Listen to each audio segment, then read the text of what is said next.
Okay, perhaps just make a start. So it's a great pleasure to welcome you to this breakfast meeting this morning, and thank you for taking the time to be here.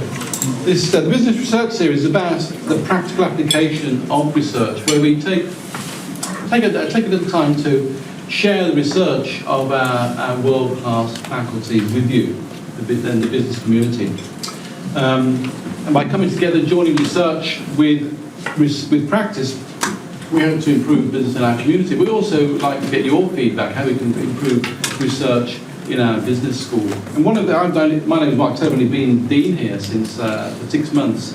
And one of the major attractions of coming to Olin was the outstanding research faculty here. We have top researchers here that are the equal of any university in the world and the superior of most. The particular paper, the particular research going to present this morning is part of the, one of the papers submitted to the Olin Award. These papers are reviewed by a panel of outstanding judges from all sectors of the corporate community, and the best research in terms of its applicability, relevance to business is selected.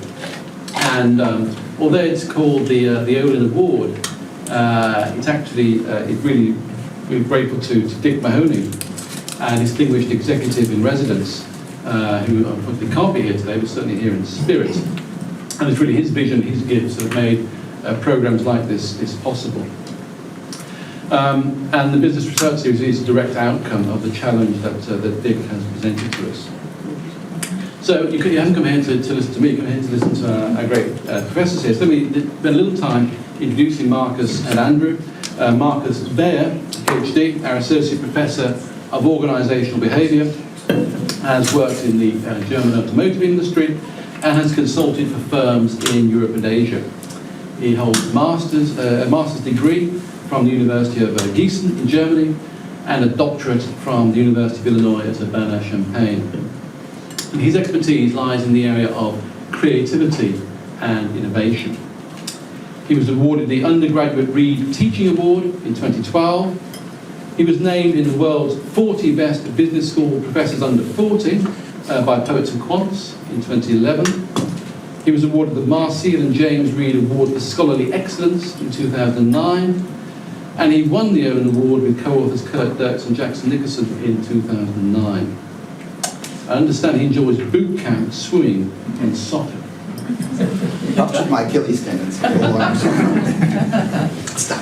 Andrew Knight, PhD, our Associate Professor of Organisational Behaviour, was a founding member of a healthcare analytics firm leading its research and development function. He holds a master's degree from the University of Maryland and a doctorate from the Wharton School at the University of Pennsylvania. His research focuses on groups and teams, affect, relationships, entrepreneurship, and healthcare. He received an Outstanding Reviewer Award from both the Academy of Management Journal and Organisation Science, two of the leading research outlets in his field, in 2016. Andrew won the Olin Award in 2015 for his paper, Who Refers to Whom? There's great interest in music, and we bump into each other every morning in the gym. Well, he lives bigger ways than I do, but I'm working on it. The quality of our faculty is truly inspiring, not only in terms of their intellectual capacity, but also the impact their applied research has on real-world business issues. And you'll see this clearly, I hope, as you hear Professors Bayer and Knight talk this morning. If you feel we can be of greater service to your organisation, please contact Dr. Kidner, who leads on corporate relations for us, or a member of her team. That's enough for me. Professors, the floor is yours. Thank you. Thanks. Good morning. Good morning. Good morning. Thank you so much for being here this morning. We are delighted to get a chance to share this work with you. It's been very much a labor of love. It's been a lot of fun working with Marcus on this paper. The origins of this actually stretch back to our time when we were in Simon Hall, offices right across the hall from one another. And we were working with one of our PhD students at the time, Steve Gray, who has since flown from the nest and taken a job at University of Texas, Austin.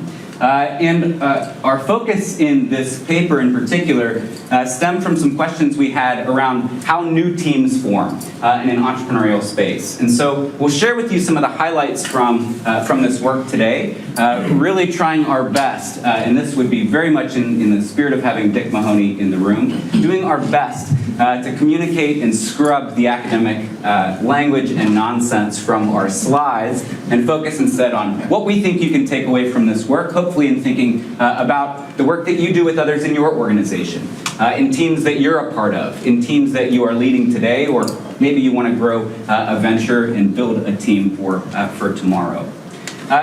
These kinds of sessions are always a real treat for us because we gain a lot from understanding about the kinds of things that you think about these problems, your experiences, your wisdom into how teams work or how leadership works. And so we're going to have a couple of polls in our time this morning.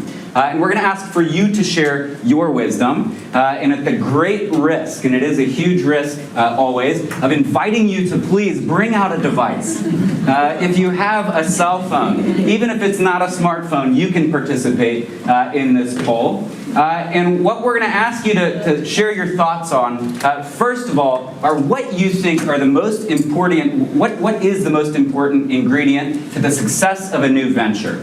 To respond to this poll, you can just send a text message. And what you're going to do is you're going to send to the number 37607, so that's the number you're dialing. And you're just going to voice your opinion by sending one of these codes. And so if you think it's the idea, text 190554 to the number 37607. Kind of like voting for Dancing with the Stars.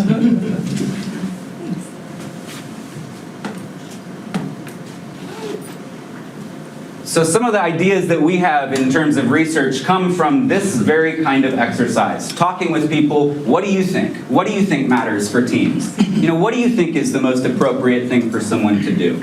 And so we've got about half the room that's logged a vote. A little more than half viewing the early startup team as the most important ingredient for success. And partly this reveals the incredible wisdom in the room. What brilliant people we have in the room this morning.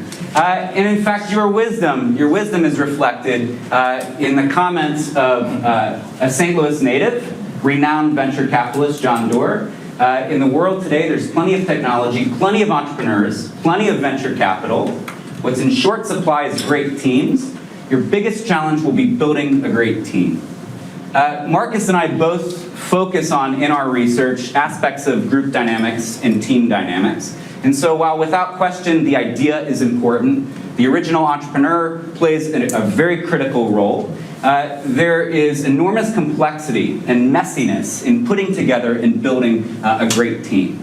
And so we focused in this project on this question of how exactly do you build a great team? What are the things that you might do to get people moving in the right direction? Now we'll put a few terms on the table at the start, just for clarity and as we're moving forward. The graph on the right, this is kind of a stock generic picture of the life cycle of a new venture, of a startup company. And so what you see on the left side of this graph, you see this white space of co-founders. And then you see some funding coming into play. So angel investors start to throw some money towards your venture. That FFF, that typically refers to friends, family members, and fools who start to throw money towards your venture. Then if you can demonstrate some promise, then you might start to attract more significant financial investments from venture capitalists, move through periods of growth. And so in this initial picture, where we're going to be focusing in our paper is on that white space, that co-founder period. It's pretty ambiguous what's going on during that period. And we're going to use the term provisional founding team to describe what's going on in that process. So this is kind of like a test run. This is some first dates that you're having with someone to figure out, is this a relationship that I want to take forward and move to this more systematic part of the process?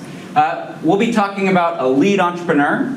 This is the person who we'll describe as kind of the initial idea generator, the person who is going out and seeking seeking support, assistance, and co-founding ties with our new team members who join.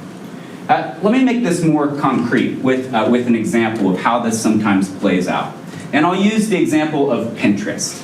And so this graph just illustrates what the road was like for Pinterest. And so we have Ben Silverman, who, upper left side of this graph, is working at Google. He doesn't want to work on spreadsheets with Google anymore, and so he's kind of talking with friends, talking with family members about ideas he's having. His girlfriend says, just do it or stop talking about it. And so he quits Google in May of 2008. And then you see lots of things that are happening as we come around this curve. And again, we're still hitting May 2008 after they've already added 2 co-founders. They have tried to get investment capital, tried to raise some angel investment, and he still doesn't have something that's sticking. And so then this next jump, as you come from the left curve, May 2008, there's almost a 2-year window of time here. That's this, again, vague white space, ambiguity. What in the world is going on during this period of time? And then all of a sudden, he's got something that people are interested in 2010. They have a first round of venture capital, a Series A round, in May or March of 2011. And this venture is moving and taking off there. Much of the research that we have currently on new ventures is going to miss 2/3 of this story. It's going to miss 2/3 of this story. And there are some very practical reasons why that is. Existing studies tend to focus on this portion of a venture life cycle because we can identify the ventures. They exist in records at that point. And so existing research tends to draw on samples that are based on formal investments. These are documented transactions. Partnerships, formal incorporation. These are times when ventures are now showing up in databases, and so we can reach out to these ventures and solicit them to participate in research. As a result, most research focuses on ventures that are, on average, 1 to 2 years old. These are the earliest stage ventures in empirical research. And importantly, research misses ventures that fail to progress beyond that provisional stage. And so think of all of the teams that went through this first part up to May 2008 and decided, I don't like these people. I don't want to work with these people. This guy's a jerk. You know, this just isn't going to work. And so they stop working together. Research misses those failed opportunities, and so that's something that we wanted to try to dig into in this project. So, how we studied this problem. So we're trying to be creative to find a space in which we can observe that 2-year gap that Andy was just talking about, but not spend 2 years observing. So we're trying to find a context in which people go through the same type of process, okay? Starting a venture, attracting people, having the intent to start a venture, toying around and going through this process of early dating before you decide to go out with this person to the symphony, perhaps. We have to sit next to them for 3 hours. So we found one context in which this happens in a condensed format. It's called Startup Weekend. Who has heard of this? Wonderful. We show you a little video and then I explain a bit more about what Startup Weekend is and why it's such an ideal context to answer that question of observing the teams before they have a chance to become formalized and start their business in a more formal way, I suppose.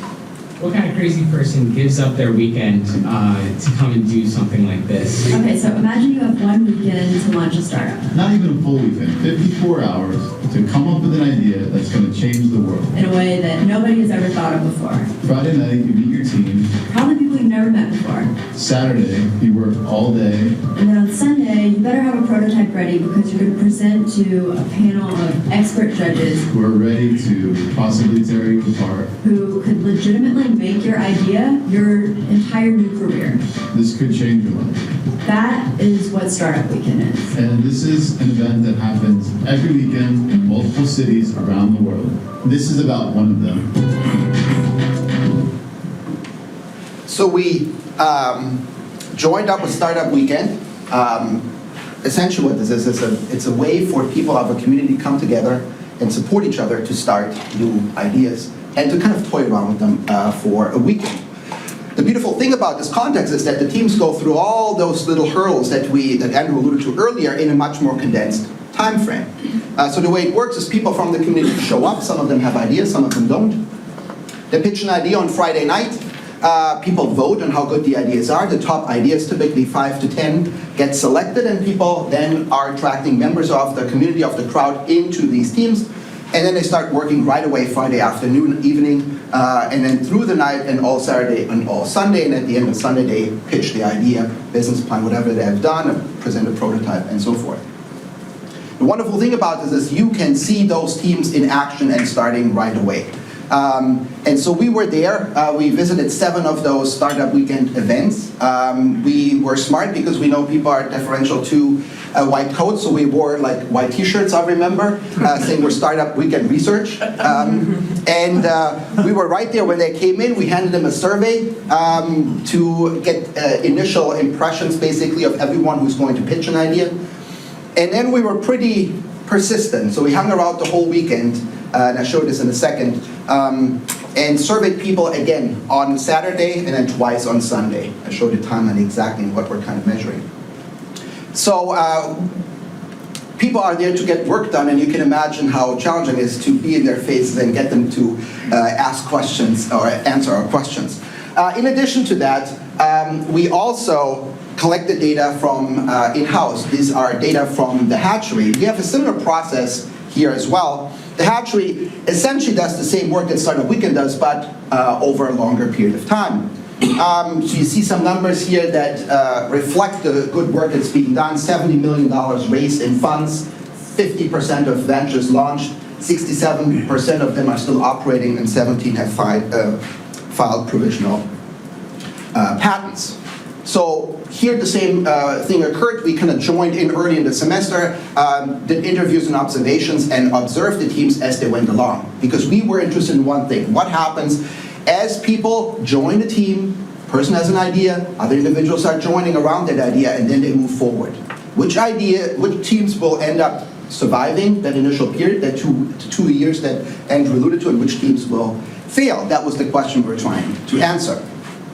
Now, here's a rough outline of how this usually works. At Startup Weekend, at least, you see here on the left-hand side, there's an individual pitching an idea. The pitches are very short, 60 seconds. You get to tell a little bit of your story and then say, I need help. Here are the 4 areas in which I need help. The audience listens, then they vote on the idea. And then Friday evening, the teams are formed around those ideas, right? It's a very quick dating approach. And then some teams decided they don't like the idea, they may dissolve very quickly and then morph into another team. However, the teams then work for 2 days, and then at the very end, you see on the right-hand side, they present their work to typically individuals from the community who either provide support or resources to the winning teams. As I said before, you see here day 1, we surveyed the lead entrepreneur. So everyone coming in, and they said, I'm going to pitch an idea. We asked them, what did you do? How do you feel about your idea? How invested are you? How much time did you spend thinking about your idea before you came here, right? Then on day 2, that was Saturday morning, the team now has had a chance to work together, okay? So the lead entrepreneur has had the opportunity to develop a team or put together a team. And they now have a sense of what's going on. Is the idea good? What about this lead entrepreneur? So we asked the team members to reflect on the behaviors of the lead entrepreneur. What is he or she doing, right? How are they acting, and how are they responding to those behaviors? So this happened on Saturday. Then on Sunday morning, we came back and asked them about things such as, like, how much conflict is in this team? How committed are you to this venture? And how much ownership do you feel you have in this, right? Do you feel like you're part of this venture idea, or you're just someone who tagged along, basically, and you don't really feel that you're part of this journey? And then at the very end, you see survey 4. This was when students had completed their presentations. We asked them simply to talk a bit about the experience they had, and then we got the ratings from the judges. So we have a lot of information of what happened really during those 2 days, and that's the beauty of this. And we supplemented this with information from the hatchery. You can see here, this is a 16-week course. Students take a course, a typical course for the first half, and then work really more independently the latter half. And we did interviews and observations throughout this 16-week period. So we have two different sources that allowed us to kind of observe in a condensed manner what happens typically in ventures over a much more prolonged period of time. Any questions? All right. What are we studying? Or what is the basic fundamental asymmetry that we thought and that turned out to be very important when people get together? When a person invests time and his or her resources into an idea, they feel something that's called psychological ownership, right? Psychological ownership is the idea that an object, could be any object, is mine. And you might ask yourself, yeah, see that intensity in the man's look here, right? And it's all because of that stapler, right? So it's hard to know where ownership comes from. But people do feel ownership over the things, even though perhaps oftentimes legal ownership may not correlate with this. But ownership is the sense that an object is yours. And what that does is something really fascinating. When something becomes yours, it becomes an extension of the self. What are the things that you feel ownership about? Strong ownership. Buy a new car, what do? Do you park it right next to a beat-up car? Nope, right? You park it far away. If you could, you would put up a wall right next to it so no one touches that baby. That's correct. So that is the sense of ownership. You feel something is yours. Now, that sense that something is yours is not necessarily only targeted towards physical objects, but immaterial objects as well, and perhaps more so because they're harder to defend. So ideas are a prime subject for psychological ownership. We love our ideas, right? And so the more you invest yourself in your idea, the more time you have spent thinking about it. The more knowledge you have about the domain in which you are generating the idea in, the more ownership you feel. That's the basic philosophy. Now, when you come into the startup weekend, or any sort of competition for that matter, there's a fundamental asymmetry, right, that I alluded to earlier. That you yourself, you have tremendous ownership of the idea that you just generated, or that you perhaps spent the last year thinking about. Remember Ben, he was harassing his girlfriend for a long period of time. He probably had strong ownership. He felt that this is really his baby, right? That's the language we would use. The difference is that the new members joining, and oftentimes this happens in longer periods as well, they don't have the same investment yet, right? They may be attracted to the idea for various reasons, but the same psychological mechanisms have not really fully flourished. So there's a fundamental asymmetry. Here's the lead entrepreneur, right? Strong ownership. But he or she needs the help, the resources, expertise of those members. Otherwise they could go it alone, and they probably would. Since they can, they have to invite these individuals as part of the team, but those people really haven't had a chance yet to make this the idea their own. What do you think happens under those circumstances? When someone really feels something is theirs? They what? They cling to it, right? Yes, they need to protect that. That's right, there's a lot of protection going on. It's exactly right. Now, there are two motives. If you own something, if you love something, right? Your children, your house, your car, whatever it is, this psychological ownership, the sense that an object is yours, satisfies two motives. The one is the motive to protect, right? When you plant a new garden, and Andrew, is this your garden? No. I doubt it, right? This is much too polished. No, I'm kidding. There is, of course, the sense of wanting to protect. You see this on the left-hand side here, right? You don't want anyone else to infringe upon what is yours in a way perhaps that would compromise the integrity of what you consider to be yours, right? So you're resisting. But at the same time, there's a second motive that psychological ownership satisfies, and that is the motive to nurture and to grow. The things that you care about, that are part of the self, you wish to flourish, right? You paint your house, your deck, you wash your car. You do all sorts of lovely things for your children, right? Send them to school so they flourish and are successful. It's the same thing. So you, on the one hand, you're very protective of what is yours. And on the other hand, you want to nurture and have that what is yours grow. So these two motives work in synchrony, if you wish, right? And psychological ownership satisfies them. In simple terms, people who have spent a lot of time thinking about their ideas, they will love what they have created. They still need the help of others to make it grow, but at the same time, they're going to be hesitant and they're going to be clingy, right? That's exactly right. And Andrew's going to tell you a bit more about How they cling. how they cling. That's right. So what we did in our surveys as well as in our interviews and our observations is we tried to understand how these motives to protect as well as to nurture and enhance are expressed by the lead entrepreneurs. And so what do these folks do? What is their behavior towards the new team members that expresses these different motives? And what are the results of that for how the team members work with one another and with this person? And so the first behavioral expression of ownership is territoriality.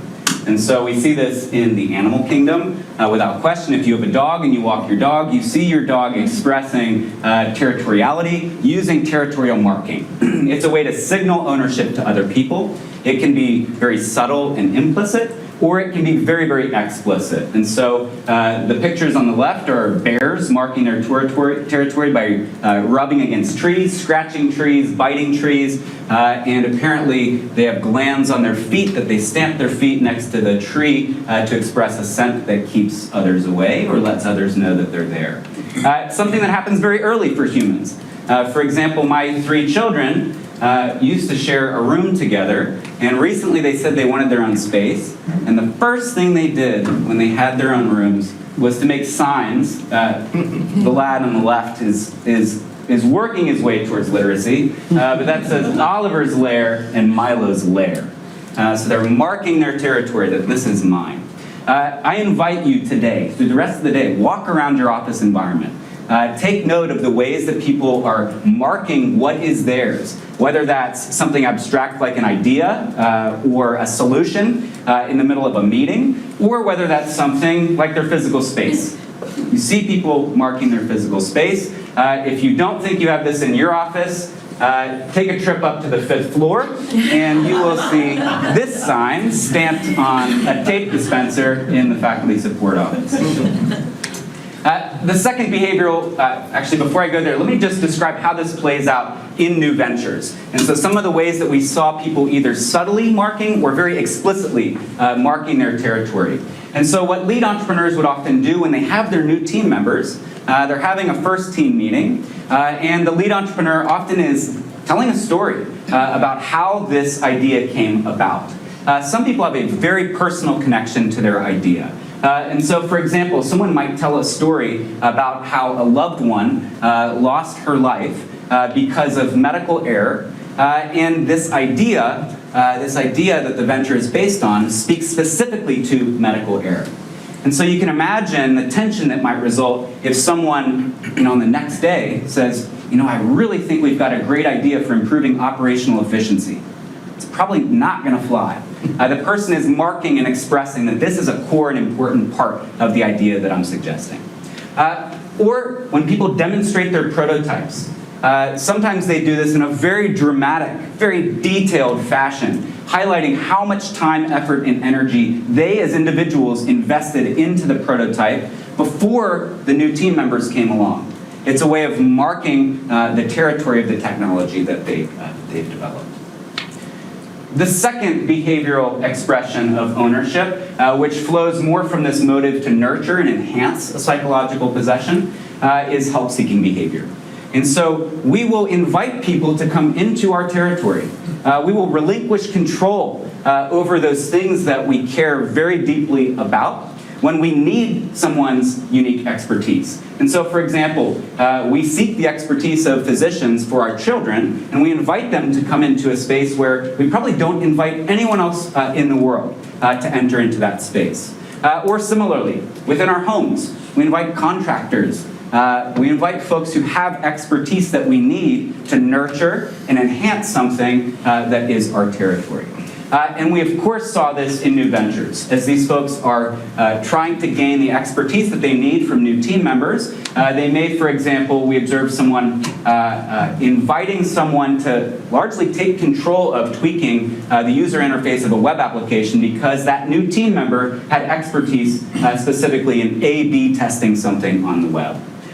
Or we saw someone invite an operations expert to own and largely control the portion of the idea that dealt with operational efficiency. And so lead entrepreneurs, they want to nurture and enhance what they've worked on, and so they invite the expertise of new team members through help-seeking behavior. And so our question for you, which of these behaviors, help-seeking or territorial marking, do you think promotes a new startup team's early success?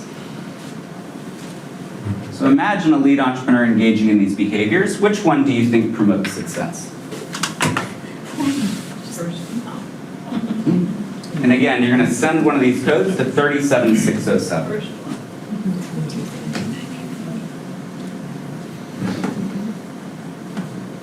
I'm out of juice.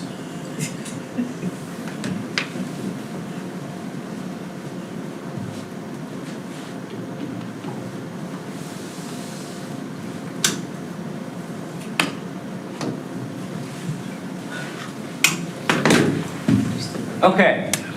Wow. Obviously, help-seeking seems to be the way to go, right? Territorial marking may have kind of a negative connotation the way we talked about it so far in terms of collaboration within a team where you need help. But can territorial marking your space, be conducive? Who here has 2 sinks at home with their spouse? Anyone? Okay, 2 sinks in the bathroom. Why is that? Tony, what does it look like in the morning? Well, whenever we were really there together at the morning at the same time, but at some point it seemed like a good idea to be able to brush your teeth on your own. That's right. So what does territorial marking, and I assume you have your own toothbrush and own your perfume? No, we share a toothbrush. It's very European of you. I do that all the time to save the earth. But you have probably your toothbrush, right, aftershave and so forth around your sink.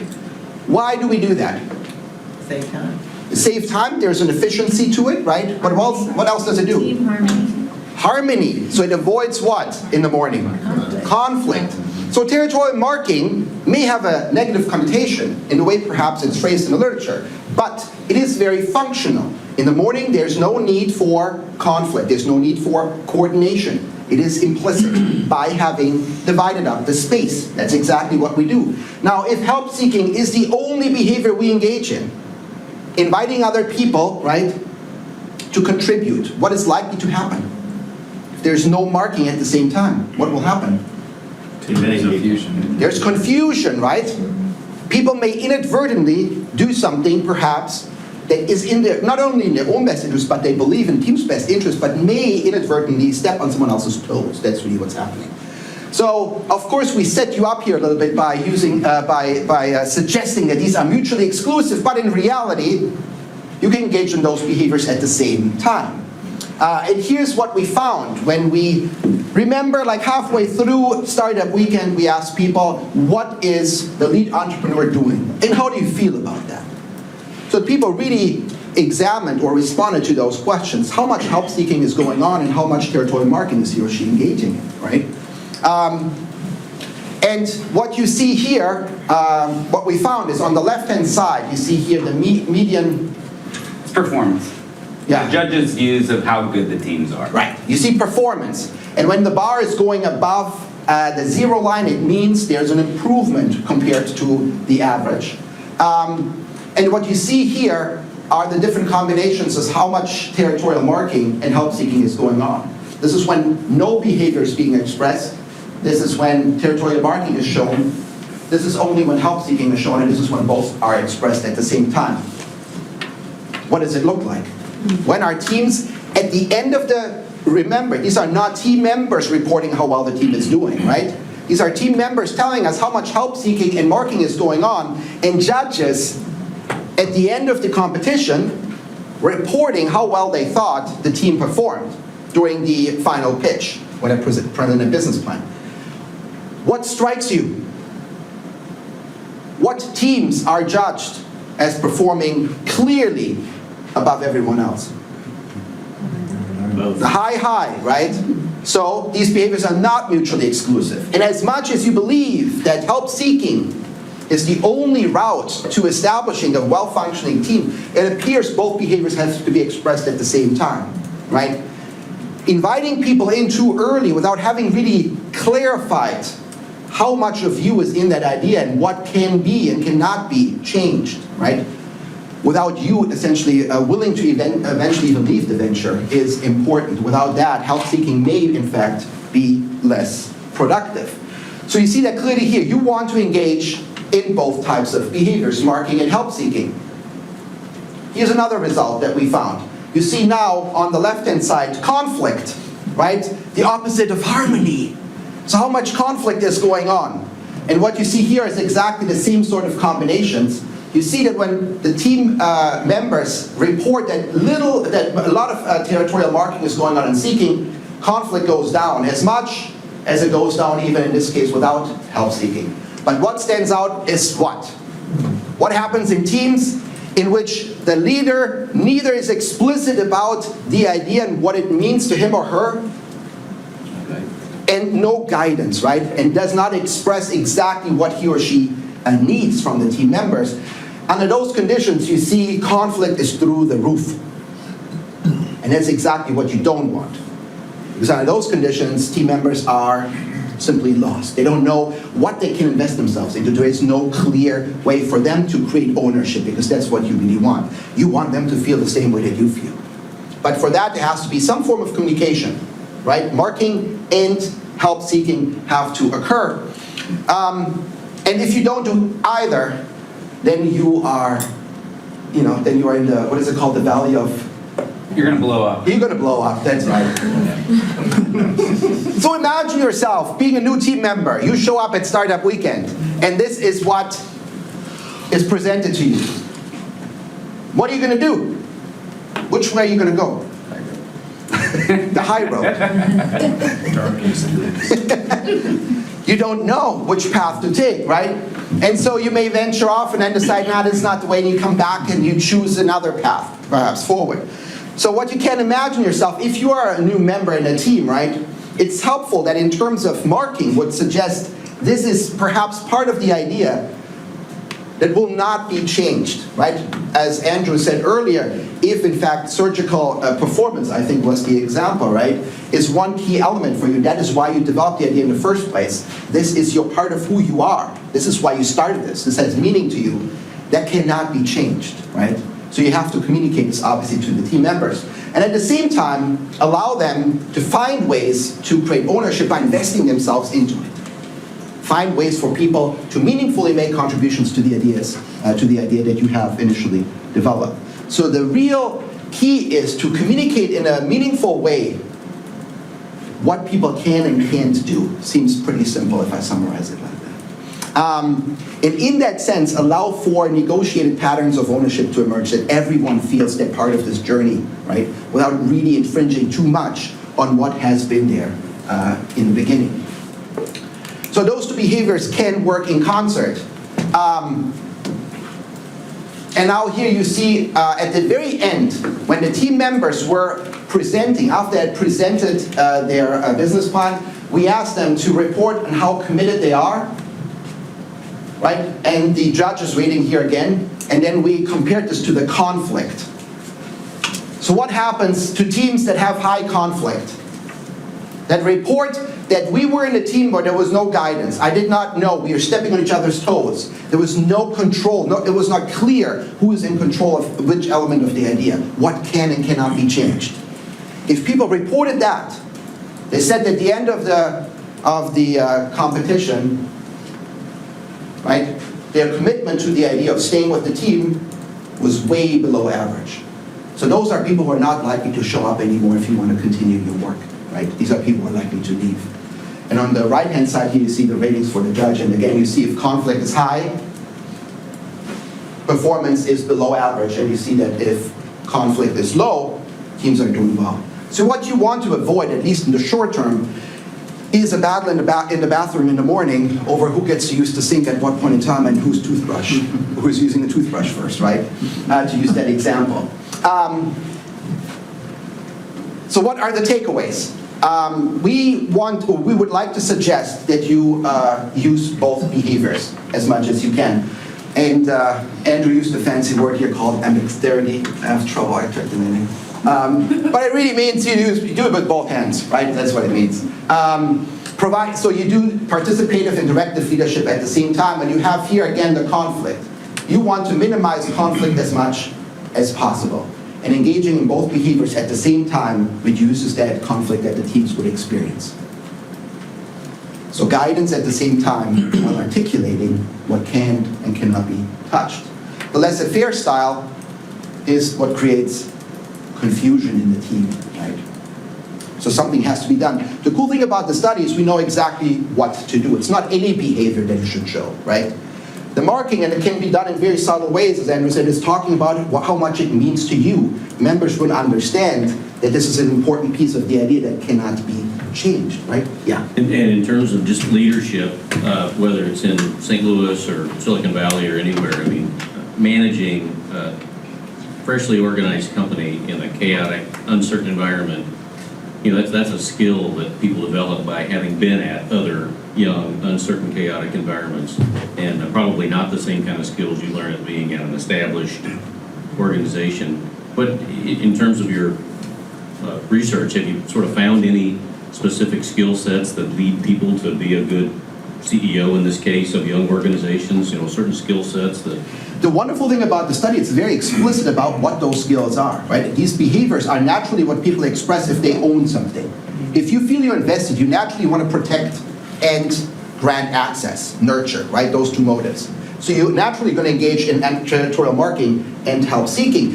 It is, however, probably there are a lot of lay theories out there what nurtures eventual success, and which you saw in our poll, right? Most people gravitate towards help seeking, which invites a lot of conflict if there's no marking at the same time. So it has to be this balance. So don't relinquish essentially to the team because you have invited all these great minds to help you with the venture. And those behaviors may not be the same that you see in established organizations. I would suggest that. And because you're right, there's much more uncertainty and noise in the environment. And people are not necessarily practicing this. Only a fraction of the participants actually engage in those behaviors, as you would expect here, or we suggest. Naturally, they don't, because they don't know what to do. And in fact, the system is actually working against them. Well, so I'd just say with that, most people view those behaviors as incompatible. Yes. We think that you can only do one or the other, when in fact, you can do both.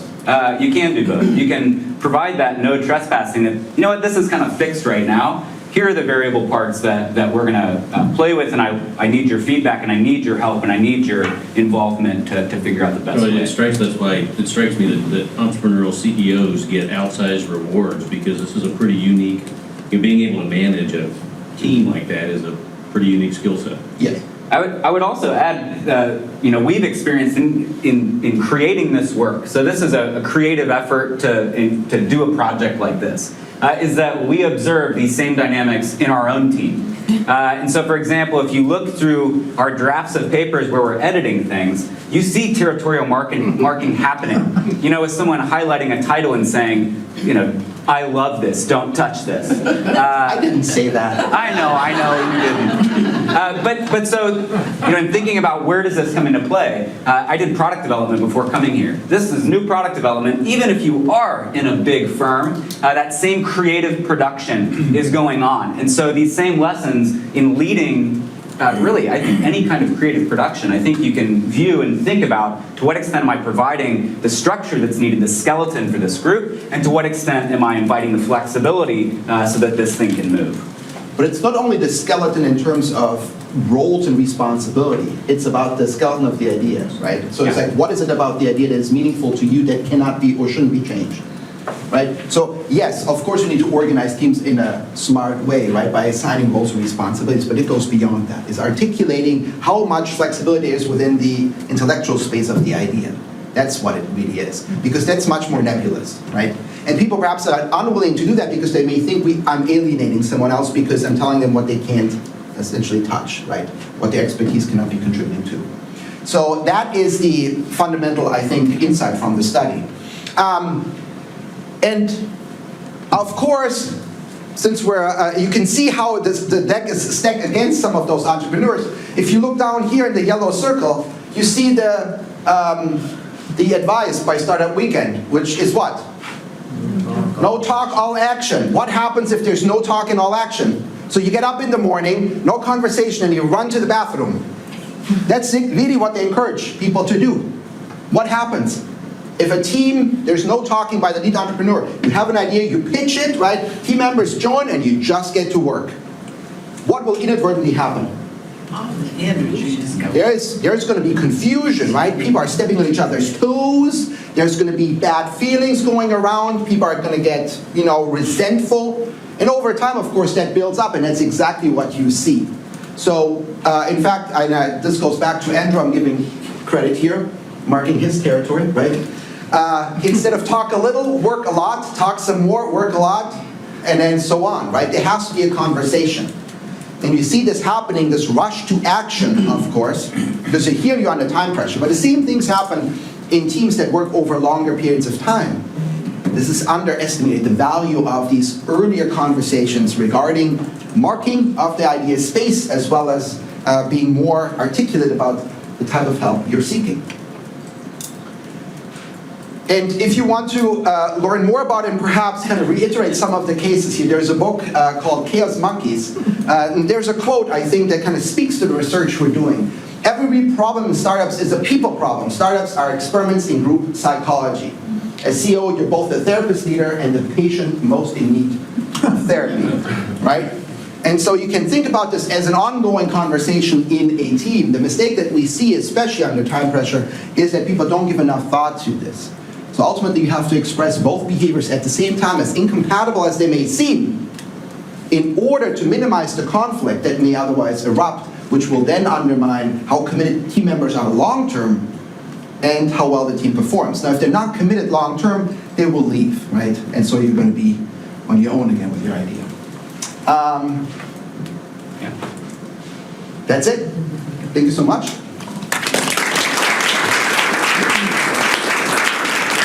So we do have some time for some questions. Anybody has any further questions? Yes. As far as the team makeups, did you do any analysis of a homogeneous team with the same physical characteristics and background versus a more diverse team? So in this project, we did a little bit of that. So we surveyed everyone who came to these events, whether or not they pitched or not, because we didn't know who was going to pitch. And so some of the information that we collected age, entrepreneurial experience, functional background, very loosely classified because we had one 8.5 by 11 sheet of paper on a clipboard. And we didn't see any effects of diversity. Now, one of the places where we probably would see those effects is in how the teams form. And so our co-author, Steve Gray, his dissertation focused specifically on the question of how we came to observe a group of 5 people as a team. And he did that in some very, very clever ways, really analyzing in a very in-depth way on what characteristics are people forming these co-founding relationships with one another. He did that in part through the Hatchery course here, where people were wearing devices that tracked who they talked to, and he tracked who formed co-founding relationships. And then he also did it through some speed dating, like entrepreneur co-founder speed dating sessions that he organized. And so what I would say to that is stay tuned for that. That work is going to be coming out. What's the leadership mistake that you saw made most often? I would say it's laissez-faire. And so a few years back, I participated on one of these teams before we started collecting data here to really understand what's going on in this context. And it's something that we saw at other events once we were more systematically collecting data. And it's the laissez-faire style of the lead entrepreneur pitching an idea, the team meeting for the first time, and the person saying, we're all equals here. All ideas are valuable here. Everybody's opinion carries equal weight. And so that's a good thing to do, to have a culture of voice where people feel comfortable voicing their opinions. However, what it often did is it led conflict to erupt on the worst side, and the team would blow up and quit, and the founder would leave, which is what happened on my team. Or the very best possibility is that you had wonderful ideas being circulated, but they kind of ground that team to a halt. They couldn't make progress. And so maybe in the long term, and I think this is a relevant question around how our findings would extend if we looked at this over a 1 or 2 year time horizon, over a longer time horizon, maybe they find the right pivot eventually. But in a more condensed fashion, and when you are running against the clock, it meant that they had nothing to present. I have another point to add to this. I think it's also the notion that people put too much emphasis on the initial idea and work it's only about the idea, right? When we go back to this example here of that it's really an experiment in group psychology, Pixar, for example, is a wonderful illustration of this principle. Their research team typically is charged in many organizations to come up with new ideas. In Pixar, what the research team does is they evaluate how well the team functions in the early stages of working on an idea. Because ultimately they concluded what's easier to evaluate, how well a team functions or how good an idea is from the beginning. What do you think? Function. How well the team functions, right? And that's much more important. In fact, in that case, they state you can give a mediocre idea to a great functioning team and they will run with it. They can do something magical with it. If you give a great idea to a bad functioning team, they will screw it up, right? And that's exactly the same principle here. They've already had this insight a long time ago by looking at the team dynamics, and that's what we're looking at essentially, right? The dynamics between a lead entrepreneur and the members of the team that join. Looking at those interactions early on would be a great predictor of how well the team is likely to do and what they can do with the ideas given to them. I think in my eyes, people have too much emphasis on the initial idea, but it's hard to predict where this idea is going, so they're too hung up on that. Yeah. Have you looked at expanding this to a more mature industry? I mean, this is selected in one. I'm thinking of the auto industry that you have experience in. How is this being done in Germany and Detroit and more mature industries? I think I agree with Andrew that in any industry in which creative production is required, we're not talking about operational efficiency necessarily here. Depends on what criteria you're looking at. As long as the impetus or the idea is that you're focusing on new ideas being generated, right? Doing something novel relative to the status quo, I think the findings will apply.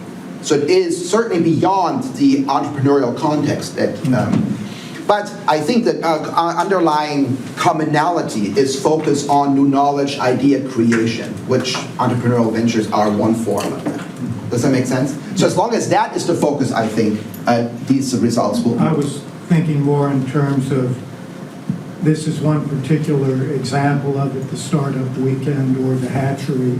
What about how this is being done in more mature industries that aren't on Silicon Valley?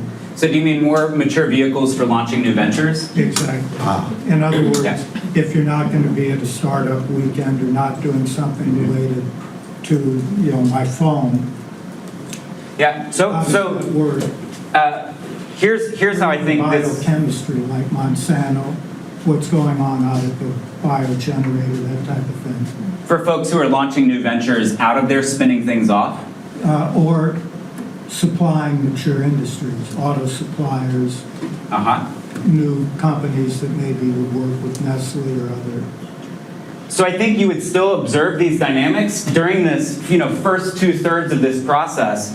It's very informal as people are bouncing ideas with one another. That process that we're talking about can start, in a very unsystematic way. This is unstructured, I think is how it typically happens. The settings we observed are structured, where you have someone pitching, then you have a team joining, and then you have that team working towards a deadline.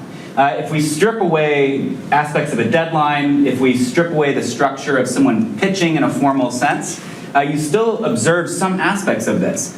in these informal conversations that people are having is they're trying to negotiate who owns and can control what. And that's where you see also a lot of these ventures break down.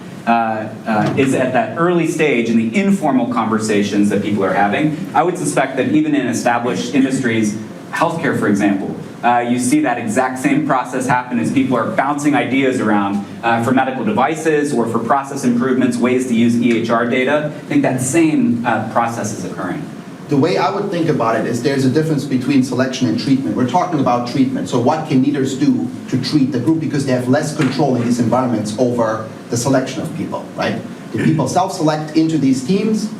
They cannot be too choosy or too picky. And a lot of it is friends, family. You get funding from people that you already know. So there's much more serendipity in it.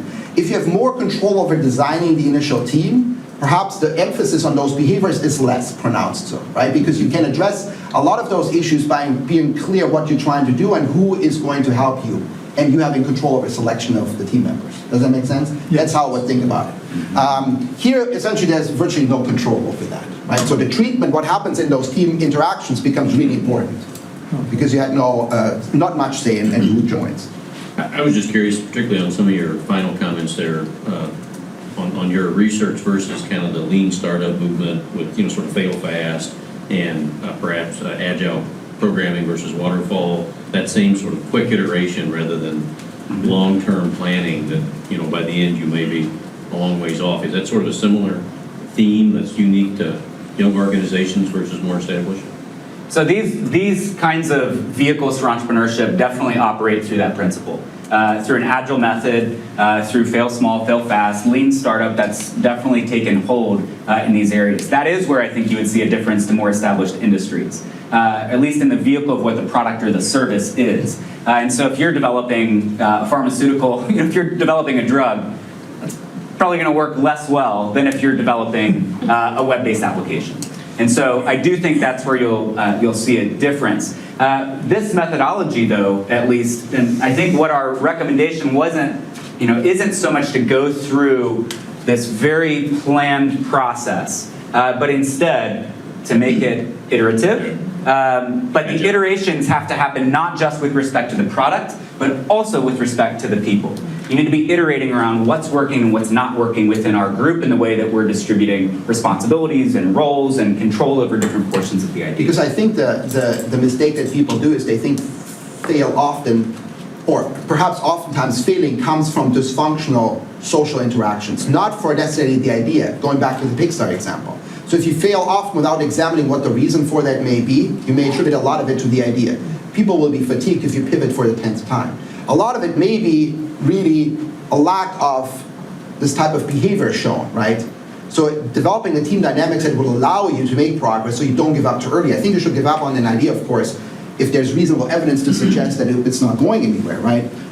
But not because the team is not functioning well. You're unwilling to go there. I think that's what's happening quite a bit, and so you kind of confound those two. Does that make sense? Yes. Yeah. Yeah. Dude, I thought something very interesting was this idea around territorial marking around the idea itself. Mm-hmm. Did you see some value in measuring territorial marking based on function or responsibility? Because those are two totally different things. This would speak to the clarity of roles and responsibilities. So which has a greater value in the success of the team? So I think that was the function-based division of responsibility was by far the most common way that these groups would self-organize. Right. And so, in fact, you might have in the initial pitch, lead entrepreneur says, I am a physician. I work in emergency medicine. I have this idea for a product that we could develop. I need a developer and I need designers. And so that person may then attract those specific functions. And from the outset, the physician is taking control of kind of the strategy and substance of the idea. Development of the application is owned by the developer. Design is owned by the designer, and they're moving forward. I think where you would tend to see the most conflict is where the functional ownership was either not there or not aligned with what the group needed to proceed. And so people then were trying to negotiate who owns and can control what. And so the physician isn't going to step on the toes of the designer around the color scheme, for example, of the application. The physician isn't going to step on the toes of the developer around what language they're going to develop this in. It's clear at the outset by default, but most of these teams did not have as clear of a division of functional responsibilities as that. But even in the presence of such functional division, right, it's still possible, of course, that people change or step on each other's toes, right? And so those two have to occur. I think that's what I alluded to earlier. It's the roles and responsibilities have to be defined. These behaviors still have to be exhibited at the same time in order to navigate the interaction in the team. Yeah. The other place that might be really interesting to look at would be in an entrepreneurial company with succession planning, and when the leadership changes, and trying to see where that goes. Because I would have liked to have known this in my previous life. Okay, I think we're getting near, I want to make sure we finish on time, but I find this extremely interesting. So basically this applies really to leadership of any professional service organisation, would you say? Yeah. Where there's creative production of something, where people are producing something new. Like running a business school, for example.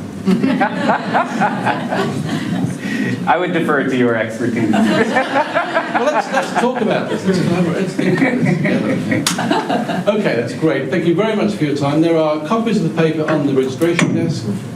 If you leave your card, we'll email you a copy. Thank you very much, Andrew. Thank you. Fantastic. Thank you.